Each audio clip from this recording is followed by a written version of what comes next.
Goodness me, the sun's shining. What's going on? What's happened? 15 degrees centigrade, which is 59 Fahrenheit, 82% humidity, 1020 millibars. Oh, by the way, I've ordered a little handheld barometer thing.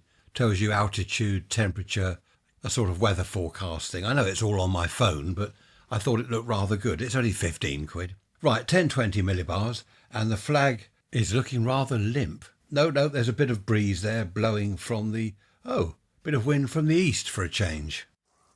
I've just popped outside because I wanted to have a look at the clouds. We've got blue sky, which is lovely, really clear blue sky. But over to the west, some really heavy clouds. Can you hear the pond water? That's a little waterfall in the pond. Heavy clouds over there. Yesterday we were sitting out here in the garden.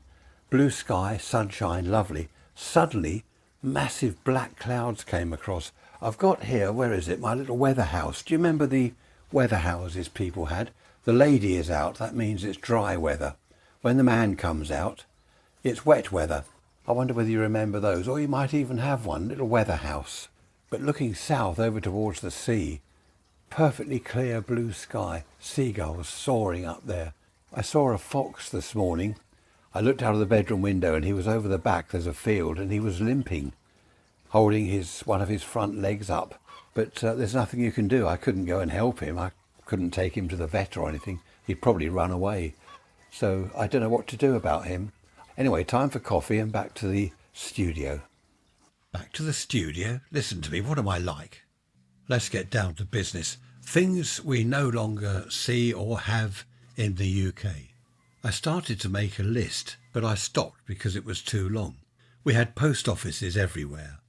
A lot of decent pubs to choose from, proper English, British pubs. Lots of decent shops. Shops that sold all sorts of things, not just a street full of coffee shops, charity shops, estate agents and junk shops. We had local garages where you could buy petrol and have repairs done, have your oil changed and all that sort of thing. Whereas these days there's just one or two main places where you buy petrol. They dictate the price and everything. There's no one there to help with anything. We had decent radio stations back then. Radio stations that played decent music and had decent DJs who were personalities, not just some chap there dictating, reading from a script. And the audio gear we had back then. I'll go into each thing separately in a minute, but the audio gear, even the old Dansette record players sounded good. These days, people don't seem to have hi-fi equipment. The amplifier, the two stereo speakers, one each side for stereo, the tape deck, the record player deck, all that. All they have is an iPad or iPhone and earpods. What are they called? I must get that. Earpods, iPods, I don't know, lug hole pods or something or other. We don't have proper music in the lounge or dining room anymore. I mean, I do. I've got a decent 100-watt amp, 2 huge speakers, and then all the audio stuff that goes with it. Sounds really terrific. You've got bass, that rattles the room. None of this iPod thing. We used to have walk-in doctor appointment. People didn't have a telephone. Not everyone had a phone. So what you would do is, say your child was not well, like my mum in the old days, she'd take me round to the doctor's, and she'd go to the reception and she'd say, look, he's got this awful cough. He's had it for a week. I think we should see the doctor. OK, the lady would say, take a number and sit down. We'd sit down there. When our number was called, we'd go in and see the doctor. What else did we have then that we don't now? Proper meal times, where people would sit at the meal table, all together, the family together, not sitting in the lounge with trays or kids on the floor watching telly or taking food to their rooms. We'd sit at the meal table properly. I think the food was healthier then. Yes, there was processed food, of course, but these days, everything seems to be processed. You don't know what kind of chemicals are in the stuff. And they keep talking on the TV. Again this morning, they had some doctor lady on there. She was good, actually. And she was saying that anything you buy that's been manipulated or stuff done to it is processed. Doesn't matter what you do to it, that is processed. And she said that people, well, she was saying, her words, people are dying. I thought that was a little bit strong, but that's what she was saying. They had a panel of people and they were talking about children being hugely overweight, obese in fact, at a young age, kids being obese. It's awful, isn't it? Talking of food, we grow our own peas now. Did I tell you we bought some sweet pea plants? Well, we thought they were, and they're actually peas. And we've got peas in the pod. We both tried them the other day. They taste like peas. They really do taste like peas that I remember when I was a kid. We both looked at each other and we were kind of not shocked, but wow, I remember these now. These are peas, not like the stuff you get in the supermarket. We've got raspberries growing. Now, Trish doesn't like raspberries. I do. Eating the raspberries straight off the, what are they called? Canes, aren't they? Straight off the canes. Oh, well, you know what I mean. Straight off the plant. They taste like raspberries. The stuff you buy from the supermarket, they don't taste of raspberries at all. They're just bland. Same with strawberries. You get those from the supermarket. They don't taste of strawberries. Grow your own, which we used to a little while ago. And, wow, I remember that. That's a strawberry. Why don't they sell them these days? Well, they do. They sell these things that look like strawberries, but they don't taste like them. What else did we have back then? Discipline in schools. I got the cane. You daren't tell a kid off these days. You'll end up in court or sacked. I mean, it's not funny, is it? What else did we have? Respect. Yes, I did respect the teachers, the deputy headmaster who caned me. I respected him. I wouldn't cheek him or answer him back or anything like kids do these days. So that's something else that we used to have that's gone. Well, just about everything's gone, hasn't it? What's left? Food does seem to be becoming quite a worry because, as I said, so much of it appears to be processed now. It's coming from all over the place. You buy a packet of runner beans from the supermarket and it says Spain or Egypt. Why can't we grow our own? There's no such thing as proper British apples anymore, I don't think. Was it my mum saying you can't buy Cox's apples anymore? There were Bramley apples, all British. Now they seem to come from Morocco or or wherever. I mean, Struth, we used to grow apples here. What's happened? What's gone wrong? We grow tomatoes every year, and taking a tomato off the plant and eating it, it really does taste nice. Again, the tomatoes from the shops, I don't know what they've done to them. I don't know where they come from, probably Spain or somewhere, Portugal. They just don't taste. I don't know what it is. Do they fill them with chemicals or something? Pesticides and stuff? I don't know what it is. Or is it that they're picked and by the time they get here, they've got to be shipped over here and blah, blah, blah. And by the time we get them, they just lost their taste. There was a programme on the telly. I shouldn't mention this really because I forget all the main subject about the programme. It was a few weeks back. They were saying that a lot of the processed food these days doesn't contain the actual product. I forget all the details, so it's probably not worth mentioning. But for a silly example, a pork sausage doesn't contain any pork. It's got breadcrumbs and it's got this and it's got fat and it's got colouring and it's got flavouring. It looks and tastes like a pork sausage, but pork hasn't been anywhere near it. It was something like that. I must try and remember which programme it was. It was really interesting. I suppose I should add some kind of disclaimer to cover myself. I'm not saying that all the sausages you go and buy from supermarkets aren't real sausages. I think it was the same programme. They chatted to a butcher and they did a test. Taste that sausage from the supermarket and taste his sausage. And apparently there was no comparison. They had various people. They said, no, what's that? That's not a sausage. They liked his real, I was going to say homemade, but made by the butcher there in his premises, in his shop. That tasted like a proper sausage. The other one, they didn't like it at all. It was only when they had the comparison that they realised the ones they'd been buying were dreadful. I believe they called some people in off the street that were walking past the shop and said, look, taste that sausage and then taste that one. Tell us what you think. And of course, everyone, just about everyone, said, well, the proper butcher's sausage, they chose that one. I think the problem is we have become so used to supermarket processed food that people forget what the real thing tastes like the peas I mentioned, the raspberries, the tomatoes that we grow. There is such a huge difference. People just forget. They just think, oh, look, strawberries from the supermarket. Oh, they taste nice. And they don't. Now, here's the thing.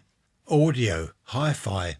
People don't know now what decent, high-fidelity, good quality audio sounds like. In the old days, when you had your two decent speakers, big speakers, a decent amplifier.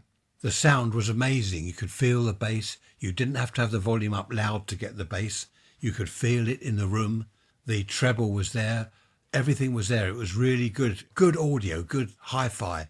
These days, people don't know what that's all about. They don't hear it on your little devices and that with your ear pad things. I must look that up. And these silly little speakers, these daft little bookshelf speakers that don't reproduce the whole audio spectrum at all. It's just all boxy and horrible. People don't know, youngsters these days don't know what real decent hi-fi sounds like. I said the other day, didn't I? I've just bought this little lapel, a little lav microphone for when I'm out and about. And the recording I did in the garden earlier, I listened to it and I'm thinking that's not quite right. There's not enough, the bass is there, there's a bit of top, there's not enough middle, and I'm going into the equaliser and trying to adjust things. And then I reminded myself, people listen to this on their phones. There is no bass, there is no middle, it's just all rubbish. Well, no, I shouldn't say it's rubbish. The phones are okay. You just, if you're out and about walking and you've got your head pods in your ears and you're listening to me, that's fine. You're not too worried about the audio spectrum. I'm listening to this when I play it back on a couple of decent speakers with a decent amplifier. I can hear the bass, the middle, the top. I can hear background noises that should or shouldn't be there. And I think I'm probably over fussy. But that's the way I was brought up in the 60s, radio and TV workshop, decent valve, or what you'd call tube amplifiers in America, decent speakers, real hi-fi, real bass, real audio. Right, that's enough of that. I'm going off on one. What can I moan about next? Just one last thing about food. The doctor on the telly, she was saying that she takes her kids to the local park, to the swings and roundabouts. There are other mothers there with pushchairs, and hanging off their pushchairs are these bags. And they're full of sweets, snacks, biscuits, crisps, chocolate, fizzy drinks. All this stuff for snacks. She said kids don't need snacks. They should wait till a meal time. What country was it? Did she say the Netherlands? It wasn't the Netherlands. Some country or other. They don't have snacks. They wait till meal time. And she said it's good for a child to get to meal time and be hungry, rather than, I don't want this, I don't want that. That's because they've been eating snacks half the day. Right, that's the last thing about food, I promise. Oh, except one thing, the Woolton pie. Lots of you have mentioned that. Look it up online. Woolton, Woolton, wool as in woolly jumper, or woolly back. Woolton pie, and you can have a look at recipes online. Lots of you have said, have you got the recipe? I haven't. But just look it up. It's really worthwhile. I've got a feeling I know what the emails are going to be this week coming. I made that water pie. It's disgusting. I'm not making that again. It's filth. Well, I like it anyway. It's now the next day and we went to Amberley Museum yesterday. Fantastic weather. In fact, the weather today is absolutely amazing. Had breakfast outside on the patio, don't you know? What? Like posh people. Like what they do, innit? Or what? Happy days. Went to Amberley. Lovely, with all the family. Well, not all the family. There's about 30 or more of us, but with quite a few of the family. Really good fun. Here's a little clip of me walking through the woods. There's a nature trail there, which is rather nice. Have a listen to this. I'm now walking along the nature trail at Amberley, up through the woods.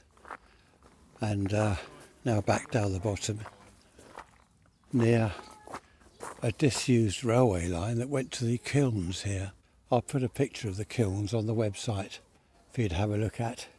And there's railway lines here where, in fact, my father-in-law used to drive the steam engine in here with all the coal, not the coal trucks, with trucks for not delivering chalk, collecting the lime. Hello, there's someone screaming in the woods. As I said before, a lovely place for kids. This is really nice. Right, it's getting a bit loud now. The screaming in the woods. There was a coach load of foreign students. Must be 30 or 40 of them, all early teens, 13, 12, 14-ish. And they were all let loose on the place. and they're all crowding through the woods, shouting and screaming. So I had to end the little recording there. I was going to tell you a bit more. It's very difficult, audio recordings, where there are other people. I thought that the museum would be very quiet, as it was just sort of a middle of the week type day. No one around, children are all at school, no summer holiday yet. But there we are. Oh, we saw them when we first came in. A few of these students there was a broken fence that had been temporarily mended to obviously be done properly later. They were trying to smash it up. They were kicking it, hitting it with sticks. And I said, "Oh, stop that." And they looked at me like, "Who are you?" And Trish told them off. She does. You don't want to get on the wrong side of Trisha.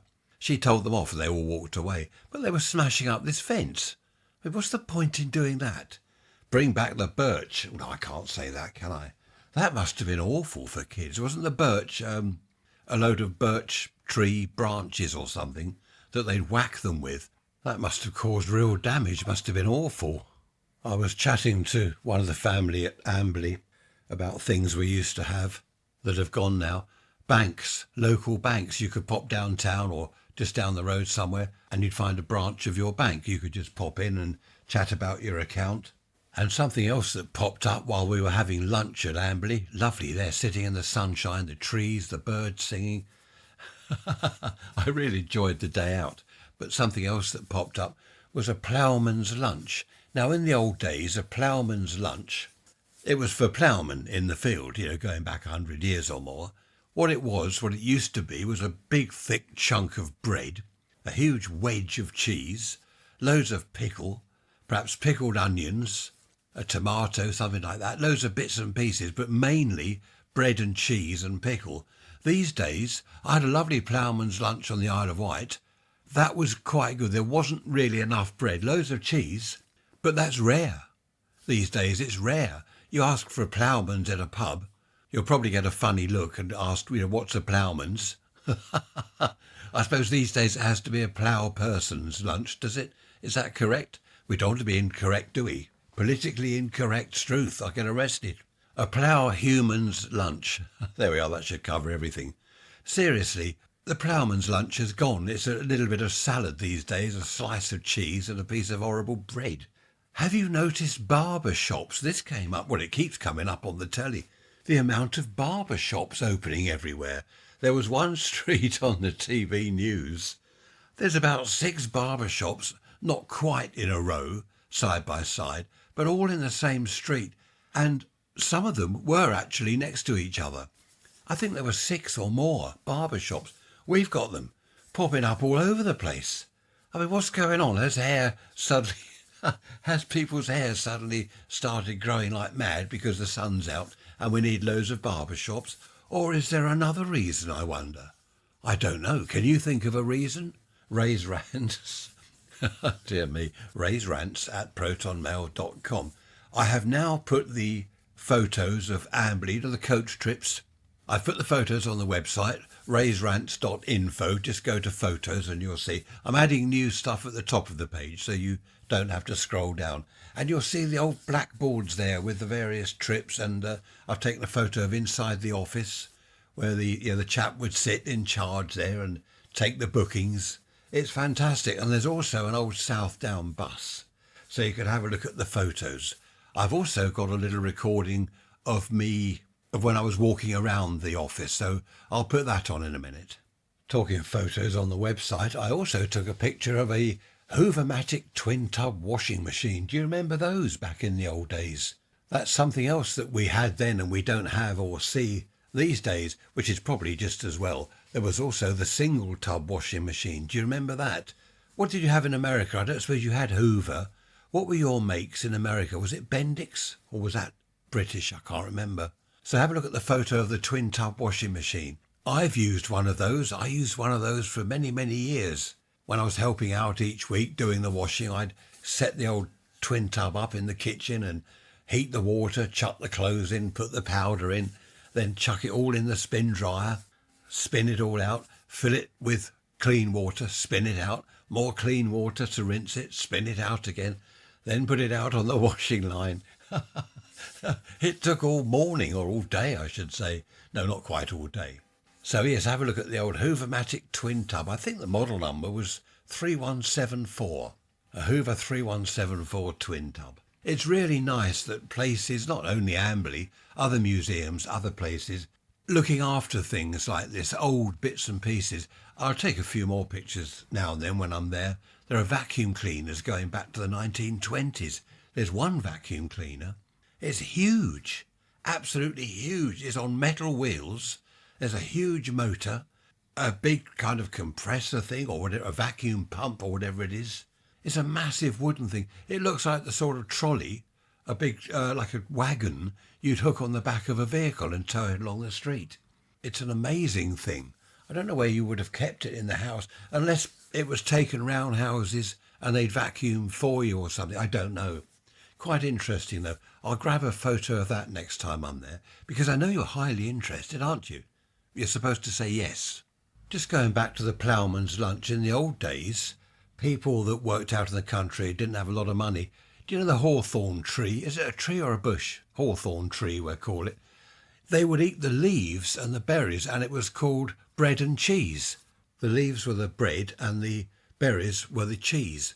I heard that at school, and I saw other kids eating it, because bordering our playground, one side, well, there was the cornfield one side, and the other side was just bushes and this hawthorn stuff.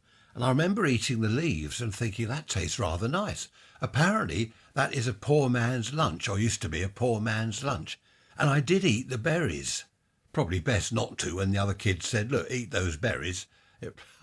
Probably not a good idea. But apparently, don't try this at home, just in case it's not true. But I used to eat the berries and the leaves, and it was known as a poor man's lunch. I did eat some berries. Here's the thing. Here we go. When I was 2 or 3 years old, I ate some berries. They were purple and they looked lovely, almost black. They looked lovely. Apparently they were deadly nightshade, and I was very, very ill. So I don't know why I'm laughing, but deadly nightshade. Has anyone else eaten deadly nightshade? Again, don't try this at home. I tried it at home and it was not a good idea. I don't remember. I was 2 or 3 years old. I don't remember that. But I have been told by my mother that I did eat some deadly nightshade berries. Just going back to the bus station at Amberley, here's the recording I made when I wandered into the the mock-up Southdown bus office. I'm now in the Southdown office where at Amberley Museum, where the coach trips are booked. It's a mock-up office. It's quite good actually, a bit echoey in here. There's a blackboard here. See the Downs at best. That's the South Downs here. Long Furlong, that's a road that goes kind of over the Downs. Long Furlong, circular tour, departs 3 o'clock. Fare, 3 and 6pence. There you go, 3 and 6pence for a coach trip. There's another one here, morning drive, depart 10:30, Amberley and the Arun Valley. Fare, 2 and 6pence. Well, that's not bad, is it? That's half a crown, 2 and 6pence. Just wandering around here. What's hang on. Oh dear. Knocking into the office door now. Hang on, there's a desk here. There's a phone, a little switchboard in the office. I shall have to put some pictures on the site for you, the website, rants.info. There are some pamphlets here, leaflets, express coach service between London and Brighton, Eastbourne excursion programme, Southdown daily service. It's wonderful. I miss all this old stuff. Not that I would go on coach trips now, but it's lovely. Look at that, Southdown. Coaches stop here. And there's a load of notices here. Worthing, Bodiam Castle, Ashdown Forest, Alfriston and Seaford, Fittleworth and Berry Hill, Horsham, Hurst Park, Fontwell Park races. I could look around this office all day actually. It's quite amazing. Oh, there's all the bags that the conductors had. The leather bags, they had all the money in, the conductors on the buses. Of course, we don't have conductors anymore, do we? Anyway, yes, really enjoy that. I better go and join the others outside in the sunshine. The coach trips back in the 50s and 60s were ideal for retired people. You've got nothing to do. It's a nice day. You've got 3 shillings or half a crown. Nip down to your local Southdown place just by the pier here in Worthing. Buy your ticket for a few shillings. Departs 10 o'clock. Sit there on the seafront having an ice cream. Coach turns up and off you go, even if it's just a circular trip. As they were saying, long furlong over the downs, round here and back again. It's just something to do. And of course, being elderly and retired, they would chat to each other, unlike me. I'm elderly and retired. I won't chat to anyone. I hide and keep out of the way of other people. It's ideal, isn't it? Seriously, it's ideal for people that are retired. I don't think that sort of thing... No, they don't have that anymore, do they? Can you imagine a coach trip? Just say a 2 or 3 hour coach trip around locally somewhere, looking at the sights, the woods, stop for coffee somewhere. It'd be about 150 quid per person, wouldn't it? It's just, you can't do it. Something else, talking of elderly people, that they used to enjoy, it's gone now, of course, the bandstand down on the seafront. You'd have a band there, literally a band. I mean, not Mick Jagger and the Stones or the Beatles, but not quite that good. They'd have a brass band or whatever, playing tunes, and of course the elderly people like that. I remember them.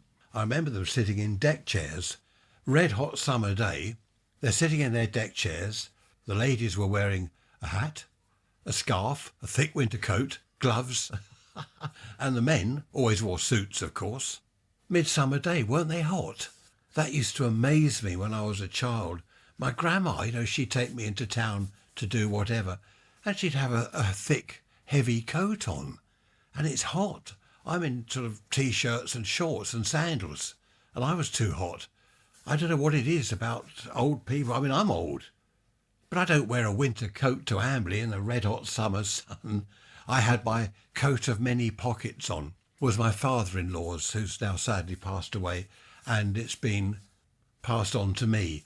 It's like a waistcoat, really, and it has got, I forget how many pockets. I did count once, about 15 or more pockets. So I've got my sort of walkie-talkie radio in one, I've got my recorder in another, my lapel microphone, my phone, my car keys. I'm just full, all my pockets are just full of stuff, just like being back at school. When your blazer pocket is full of conkers and bits of string and a catapult and sweets. Just had an email from Bruce. Hello, Bruce. Where are you? Ontario. Nice to hear from you. Bruce was saying they've got a heat wave, 30 plus.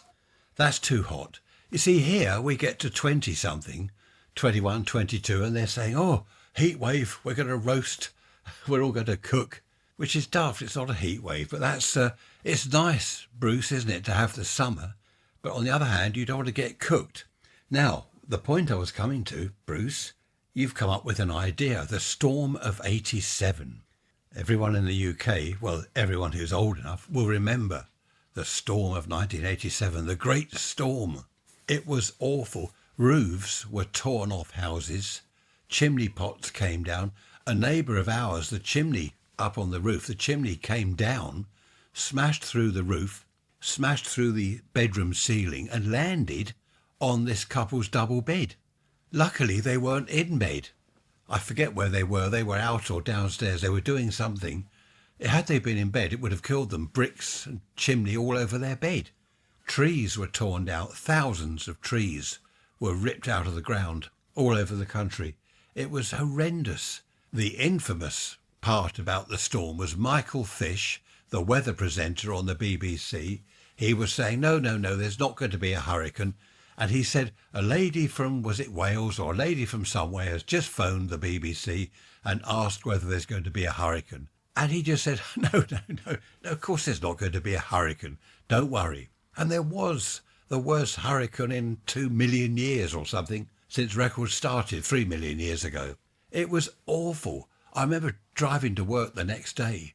There were trees down, branches everywhere, roads closed, of course, police everywhere, all sorts of, absolute nightmare. Power cuts, of course. In country areas where the power lines run alongside the road, they were all down. You only want one tree to fall through the lines and you've cut off goodness knows how many people. And of course the major power lines, the big pylons, some of those had the trees fall on the lines and they came down. So there were power cuts everywhere. carnage everywhere. It really was a nightmare. And it took not days, weeks, months really to clear up. Months to clear up everything. People were hiring chainsaws. I had a chainsaw. There was something in my parents' garden. A tree at the end had come down, only a small tree. And I got hold of a small chainsaw and I cut that up for them. But there really was destruction everywhere. Cars were crushed. There were people killed. I don't have the figures, but there were people killed. Because if you're in your car, obviously, and a tree falls on it, well, that's the end of that.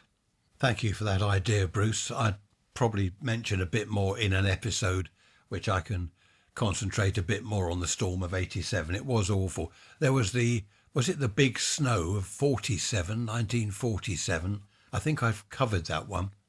I'll have to have a look. I might be able to find some pictures to put on the website, rants.info, of the storm. So if I do cover that in an episode, I'll find some pictures of trees down and goodness knows what.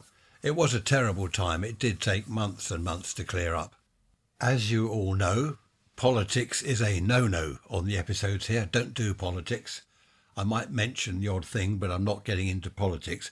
And normally, hello Sharon, I wouldn't read out Sharon's email or even mention it. However, this is slightly different. She says, in your day, were families split up because they had different political views? Apparently her brother, half her family vote one side and the other half vote the other side.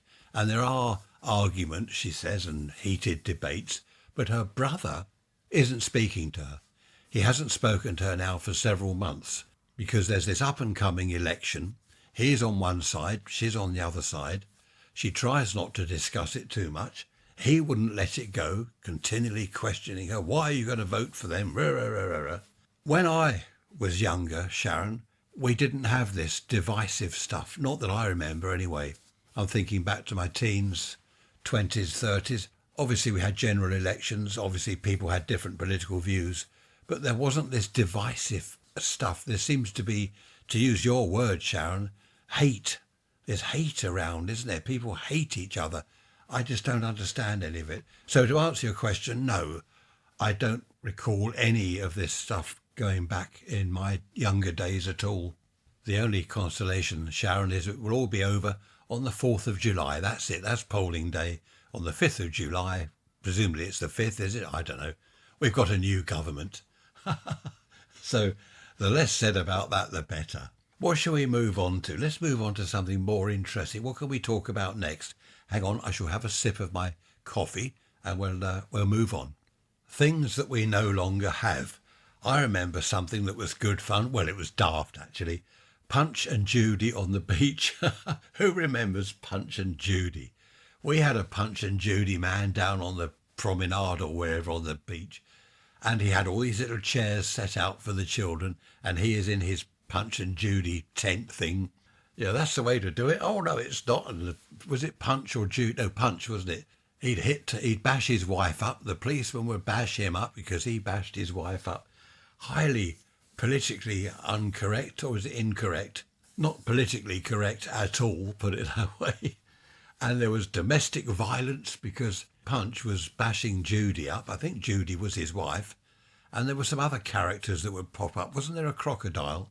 Looking back, it really wasn't a good thing for kids to see. You don't bash your wife around. It's just not done, is it? But it was good fun. Punch and Judy was good fun.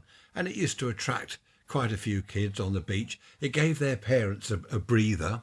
The kids are sitting there for, I don't know how long, 20 minutes, half an hour or whatever it was. I think you put a few shillings in the Punch and Judy man's hat. Can't remember exactly how it worked. But it was all good fun, of course. And then, not where I am, but on other beaches, I think at Brighton and obviously Blackpool, places like that, there were donkeys. They had donkey rides. I did go on a donkey ride somewhere. I do remember feeling for the donkey because one or two people on the donkeys were adults and they were rather large adults. Not allowed to say fat anymore, are we? Well, if we're not allowed to say fat, then I better do it properly. They were fat people. They really were fat. And the poor donkey struggling away to walk these huge people along the beach. I don't know. I think the donkeys were looked after quite well, though, by the owners. I saw a documentary once on it years ago about the donkeys at Blackpool. So that's gone. Of course, circuses have gone. They all got banned. I think that's a good thing, because forcing lions to do weird things, I don't think is a good idea. And elephants having to march around the circus ring with someone standing on their back and all the noise. I don't think circuses were at all good for the animals. I think there still are circuses, but they don't have all the animals now, do they? They have clowns. As a kid, I didn't find the clowns funny. There's a surprise, you're saying. That's just me, isn't it? I just didn't find the clowns funny. All the kids in the audience, they're all screaming and laughing. And I'm sitting there looking at this clown thinking, well, what's the matter with the man? He's some kind of idiot. It just wasn't funny. It must be just me. I appear to be different. As my sister-in-law lovingly tells me, I'm not normal, I'm abnormal. And as far as I'm concerned, there's nothing wrong with that. I don't like being one of the sheep. In the old days, we'd be in the pub, local pub, and this chap Malcolm, he'd say, let's all go to Brighton, to the top-ranked suite. And one or two of the others would say, yeah, let's go to Brighton, good idea. And I'd stand there thinking, I'd look at them, what? Brighton? I'm not going to Brighton, I'm staying here. And two or three of us out of the crowd, perhaps there were, 6 or 7 of us, 2 or 3 of us would just stay in the pub. I did go to Brighton sometimes, but this chap Malcolm, he would suggest these things and people would follow like sheep. I didn't want to do that. There was a pub in Bramber. Have a look on the map, Bramber. Lovely part of the country. It's only a bit north of here. What was it called? The Castle. I remember the name of it, The Castle. Now, I did like going there. They had a DJ. Now, you know I don't like DJs. We've been there before. Shoot the DJ or something. Was it kill the DJ? However, this chap wasn't too bad. He liked I Heard It Through the Grapevine. Do you know that one? Who sang I Heard It Through the Grapevine? Oh, I can't remember. Marvin Gaye? Possibly. And he would play that again and again in the evenings. And in the end, people got fed up with it and someone nicked his record. They were watching. I know who it was. I'm not going to mention names. They were watching and he took the record off the turntable after he'd played it and he put it down next to him. And this chap went up, asked him something about whatever music it was, and stole the record. Well, not stole it. It's not, not steal. Well, he did steal it, didn't he? Because the chap never got it back. He actually hid it in the toilet on the cistern, on top of the cistern. He put it up there. Someone would have found it eventually, probably a plumber or something, doing some repairs up there, and he finds this I Heard It Through the Grapevine record. But it was good. It was lovely there. They had a big roaring fire. And I think I told you that's where a girl at the bar, I went up to get a drink, and this very attractive young lady said, oh, you got to buy me a drink? And I said, yes, certainly. What would you like? Oh, vodka and lime, please. I bought her a vodka and lime. Her boyfriend came back and she said, oh, this nice chap just bought me a drink. And he said, oh, cheers, mate. And they walked off. I was well and truly had, wasn't I? Honestly, cheeky little madam doing that. I can think of stronger words, but I have to say at the time I wasn't annoyed. I quite admired her cheek. Little madam she was. I loved those days, the various pubs and clubs we went to, listening to music, live bands, Jukeboxes were good. They had all the latest records on them and you watch all the mechanism, you put the record on the turntable, and it was just great fun. And it wasn't expensive. I don't know what jukeboxes are these days. Well, they're not jukeboxes. They're computers, aren't they? With some buttons on the front and a money slot. Goodness knows how much. Next time I'm up the club, I'll have a look. Mind you, our club is cheap, so it's probably not a true kind of representation of what jukeboxes cost. I never put money in jukeboxes these days because I don't like any of the music. You knew that, didn't you? You could guess that. I don't like the music. Damn noise. No, I shouldn't say that. I do like Paloma Faith. I've got to say that. The other day, one of the grandkids, oh, Grandad, you only like, this old rubbish from the 60s. I said, no, I like Paloma Faith. And she said, which one by Paloma Faith? You're trying to catch me out. And I said, I can tell you. Only Love Hurts. What is it? Only Love Can Hurt Like This or something. I like that one. I think that's brilliant. Anyway, that shut her up for a while. Oh, Grandad knows Paloma Faith. He doesn't only know Herman's Hermits from the 60s. He knows something a little bit more modern. Talking of the 60s, a friend of mine, his dad, I used to go around his house sometimes. His dad would keep up to date with the charts, the music charts, the records. He knew what was number one. He knew what was number two. He knew the groups, as we call them then. They're bands now, aren't they? He knew the groups. He'd say, oh, that's Ruby Tuesday by the Rolling Stones. He knew it all. And he was quite old. This friend of mine had quite an old dad. But his dad would keep up to date. He'd look things up. He'd check what was going on. And he would impress his son's friends, such as me, with his musical knowledge. It was quite good. But he cheated, because my friend said that he'd buy, what magazine was it? Musical Express or something. He'd buy this magazine and he'd hide it in his shed and look up the latest charts, the latest bands, groups, and he'd look up the latest records, who they were by, which group they were by, where they were in the charts, and the members of the groups. Oh yes, he said that's Peter Noon. Was it Peter Noon, Herman's Hermits? I think it was. Keith Moon was the Who, wasn't he? And Roger Daltrey, of course. But he knew all this. He had a good memory, and he really did impress people. Of course, his son, my friend, he got fed up with it. I remember going round there, and he'd say, oh, don't listen to my dad. He would go on about music. And of course he did. He went on about music. Great fun. I'll have to do that. I think that's an idea with the grandchildren. Look up some of the modern day artists and then make little notes on the palm of my hand. Do you remember writing things on your hand when you were younger at school? Did you do that? I used to. I used to write things on the back of my hand or on the palm of your hand where other people couldn't see it. That was funny doing that. I don't know. Do people do that these days? I must admit I don't. Let me know. Do you write on your hand? Raise Rants at protonmail.com. There was this lad at secondary school. He was quite an artist. He was quite talented.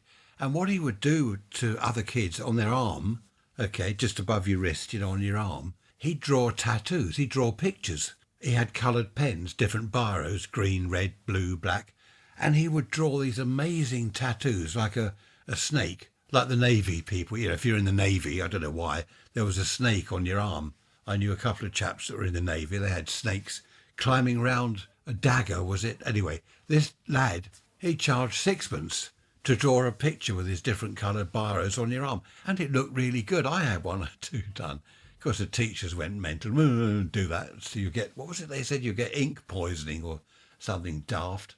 That was good fun. And there was another chap, he did proper tattoos with not a pin, it was, a compass with a needle bit on it, where you do a compass that you draw circles with. He'd stick the needle into people's arms and draw these amazing pictures, actually tattoos with ink. And, they stayed. They didn't go away. I suppose it was a form of proper tattooing. I didn't have that done. I didn't want tattoos. But I do know some of the other kids did, and these tattoos just stayed there. Dreadful, really. I don't know what they do at schools these days, probably something far worse than that. Oh, someone else asked me, where is it? Maureen, hello Maureen, nice to hear from you. Obviously there was no eBay back in my day. What was there? Did you have any way of buying and selling to what would be an equivalent to online? Yes, we had a magazine called the Exchange Mart. That was a mail order. Well, it was a newspaper format, stapled together, hundreds of thousands of pages. I think it came out once a week or once a month, the Exchange Mart, and it was full, absolutely jam-packed with adverts, things that people were selling. A lot of businesses, a lot of private people. So you could look through there and then order, I nearly said online. You had to send a cheque or a postal order off with all your details, what you wanted.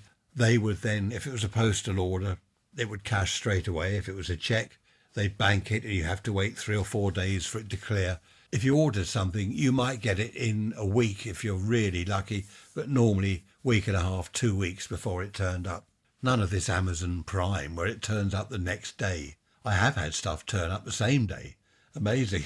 I order it in the morning and it's here in the afternoon. But back then things were very different. But that was it, Maureen. That was the Exchange Mart. In town there was a swap shop. You could take marbles and toy cars in and sell them to him or swap them for other stuff. But the Exchange Mart was I suppose, the equivalent to eBay back in the day. So yeah, nice to hear from you, Maureen. Thanks. I mentioned grandchildren earlier. Two of our granddaughters yesterday went to their school prom. Is it a prom? Where they dress up and look absolutely stunning. We didn't have school prom. We did have something that was ridiculous. We had a school disco every now and then. I don't think they called it a disco. I can't remember what they called it. And we'd go along and some idiot would be playing records on an old record player, you know, and he'd have that so loud to fill the hall that it was distorted. And there's these girls and us lads all hanging around, and you could buy fizzy drinks and Smith's crisps. Do you remember that, with a little blue salt bag? And we'd hang around looking at the girls and they'd look at us. It was all a nightmare. The music wasn't too bad. They did play the modern 60s stuff, as it was modern back then, of course. But the school, not disco, what did they call it? I can't remember. When did the word discotheque come in? When did we start having discos as we know them? I can't remember. I don't think it was around early 60s. I really can't remember. Discotheque. Just looking it up myself, it says a club where recorded dance music is played. 1954 as a French word. Oh, it was a French, yeah, discotheque, because it's disco, Theque, isn't it? Discotheque. I don't know. Disco, 1964, American English shortening of discotheque, extended by 1972 to the kind of dance music played there. Yeah, so it was kind of, well, I think the earliest mention is 54. There we are, I've looked it up for you. I didn't go to discos as such. Sometimes if I was at a club somewhere, they'd have disco-type dancing, but there were discotheques where it was all disco stuff and the music was all disco music. I didn't like that. Do you remember the rowing? Was it the rowing boat song? Where all the girls would sit on the floor in a row and they'd do the rowing boat song. I forget how it goes. Of course, all us lads would stand at the front looking at the girls doing the rowing boat song because they were showing things. I won't go into that. You probably know what I mean, but that was good fun. I did the rowing boat song myself once. You sit on the floor and do these movements and stuff. That's probably where I got a bad back from. I don't think the youngsters of today, I suppose teens, 20s, maybe 30s, I don't think they realise what fun we had back then in the 60s, even the 50s. There was so much to do. There was so much good music around, good pubs, excellent clubs where they had live bands. There was all this stuff every weekend. There was something going on somewhere. I think they get the idea these days that all we did back then, us old folk, all we did back then was watch Top of the Pops on the telly and go and sit in the pub till 10:30, then go to bed. There was far more to it than simply going to the pub till 10:30. They were great days, and I know I keep saying it, I do miss them all my life. I have said since the 60s, all my life, I have said they were fantastic days and I really miss them. Would I want to go back? Someone asked me that recently. Go back to that time? I don't know. Probably not. It would be interesting, of course, but I don't know.